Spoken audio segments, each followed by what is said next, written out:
Ano po ba talaga ang ano ito po ba talagang operation para may aalis dito ang ating dating pangulo?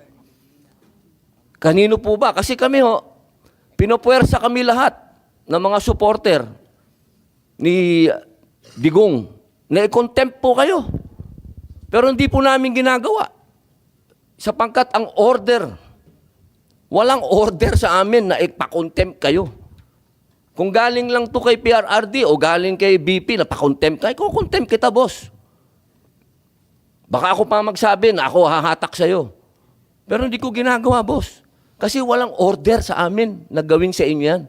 Ang natatandaan lang po namin na sinabi ni PRRD na malinaw na ginagawa ng pulis ang order sa kanila.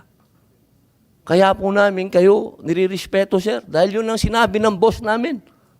Yun ang sinabi ng chairman ng PDP na ginagawa lang ng pulis ang trabaho nila.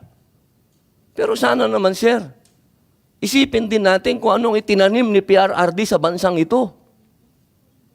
Nilabanan natin ng komunista. Talaga bang yan ba talaga ang kapalaran ng mga presidenteng lumalaban sa komunista? Isang in-exile, tas isang sinurrender?